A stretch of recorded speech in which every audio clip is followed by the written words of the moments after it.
Ángel Oropesa, analista político. Quedó una pregunta en el aire. ¿Debilidad del gobierno o torpeza del gobierno este camino de represión?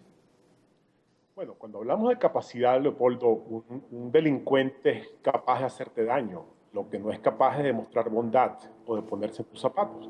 Cuando hablamos de capacidad, hablamos de capacidad para gobernar en función de la gente, no solamente para hacer daño en beneficio propio. Entonces, es un gobierno que primero que es incapaz de gobernar y mucho menos gobernar en democracia, pero además está como presa del pánico. Lo que hemos visto en las últimas semanas en términos del descontrol emocional del presidente de la República, alguien que es capaz de insultar al extremo de mentarle la madre a un funcionario de alto nivel, de un titular de un poder público. Luego, alguien que es capaz de agredir a una señora porque simplemente le caceroleaba. O sea, es alguien que está mostrando descontrol en lo emocional.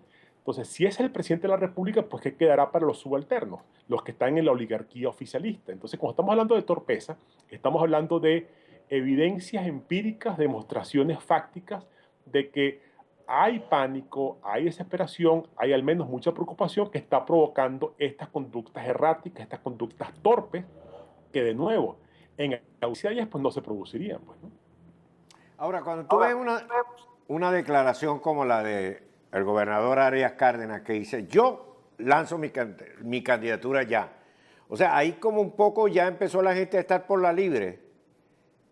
Claro, es cuando hablamos, Leopoldo, de que Maduro es una carga pesadísima para Venezuela, eso incluye a muchos del oficialismo. O sea, realmente la lucha interna es una lucha a cuartel, una lucha sin cuartel, mejor dicho, una lucha a cuchillo, es una lucha de caimanes. Ellos sienten que Maduro es una carga muy pesada. A Soto Bosch en reuniones privadas te lo dicen que ellos quisieran una solución que por supuesto les permita continuar viviendo como proyecto político, pero saben que el enemigo principal es el gobierno de Maduro para que eso ocurra. Entonces empiezan a hacer sus cálculos, unos más privados que otros, pero eso está ocurriendo. Uno habla de un gobierno fracturado, es entre otras cosas por eso. Hay luchas precandidaturales, hay juegos de, bueno, ¿cómo hago yo para quedarme si el Maduro sale? Esto es de todos los días. La fragmentación interna del gobierno es impresionante y eso contribuye con lo que hablábamos hace rato, de esta desesperación, de esta torpeza en la cúpula, en lo que es el alto gobierno, que son apenas quizás unas 10, 12 personas, no más que eso. Y todo ese grupo de militares del 4 de febrero que habló mucho, pero mucho antes de la manifestación, de la marcha del 1 de septiembre, luego ha entrado en un silencio que se puede cortar con una tijera. ¿Qué ocurre ahí? Mira, lo cierto es que, y esto no es ninguna, digamos, no es ninguna infidencia, lo del 1 de septiembre y la estrategia opositora de poner la presión en la calle, tiene pensando muchos militares, en el sentido de, bueno, cuál es el costo político de prestarse a la represión, sobre todo sabiendo que el precio, recordemos el Estatuto de Roma, por ejemplo, es un precio que se paga incluso individualmente y sin prescripción. Entonces, uno sabe, porque uno ha hablado con muchos de ellos, de que hay al menos un cuestionamiento, bueno, ¿hasta cuándo nos van a seguir utilizando? La unidad ha insistido que parte de esta lucha, Leopoldo, es por tener una Fuerza Armada que sea respetada y querida por todo el país y no solo por un segmento que la aproveche y la utilice en beneficio propio. Y ellos lo saben. Entonces, este cuestionamiento interno, este preguntarse hasta cuándo puedo prestarme a seguir el juego de reprimir para que otros se sigan enriqueciendo, esta pregunta es una pregunta de todos los días. En ese cuestionamiento están también los militares del 4 de febrero, no lo sé, pero lo que tú llamas el silencio también es muy diciente, hay silencios que son muy elocuentes. Entonces yo creo que hay mucho discurrir de pasillo, mucha conversación en privado, pero que se oye a gritos de gente que se está preguntando, bueno, ¿hasta cuándo me van a seguir utilizando y cuál es el costo que voy a seguir pagando por esto? Y eso lo que es importante es parte de la estrategia de la unidad. La unidad cuando decide pasar este salto cualitativo lo que hace también en parte es subir el costo del gobierno. Por una cosa que tú y yo hemos hablado en el pasado. El costo político para Maduro, Cilia, Cabello, Reverol, Jorge Rodríguez, Delcy, Tarek El Aizami. El costo político para ellos de contarse es altísimo porque es perder el poder. Pero el costo para el resto del gobierno de no contarse también es altísimo. Entonces, la estrategia de la MUT es subir el costo político al resto del gobierno de pensar muy bien qué es lo que tiene que hacer. Ángel, usted en su columna de agosto 20 del Columnero hacía un análisis bastante interesante de lo que es el cálculo pragmático de costos y beneficios. Después de septiembre primero, ¿ha cambiado su percepción en torno a esa viabilidad objetiva del referéndum revocatorio? No, en absoluto. De hecho, el 1 de septiembre fue el inicio de una etapa donde se está privilegiando básicamente 4 audiencias. La audiencia primera es el país, un país que el gran partido político del país, Leopoldo, es el partido de los descontentos. La MUD lo que es la expresión política de eso. O sea, el país que requiere demostrar que es mayoría, que quiere cambio, es la primera audiencia. La segunda, por supuesto, es el universo internacional, que hay que demostrarle el apoyo que tiene el revocatorio a nivel popular. Pero el tercero y el cuarto son dentro del gobierno. Tercera audiencia que la MUD intenta impactar es el propio oficialismo descontento, la propia gente del gobierno que no es de la cúpula, que bueno, que entiende que puede ser mucho más costoso prestarse el juego de que Maduro continúe a simplemente prestarse la transición que les permite continuar vivos de alguna manera, políticamente hablando, por supuesto.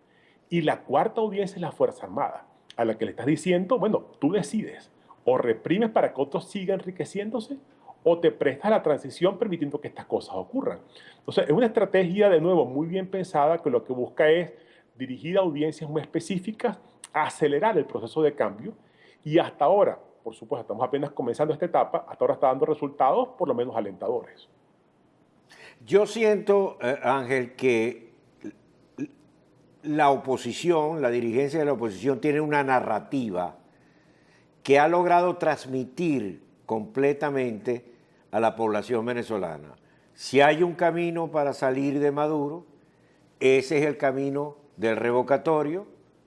Vamos a hacer presión, la presión la iremos definiendo con una marcha como fue, con una marcha a los CNE, hay otra actividad prevista para el 14, es decir, hay toda una narrativa de un primer paso, un segundo paso, un tercer paso.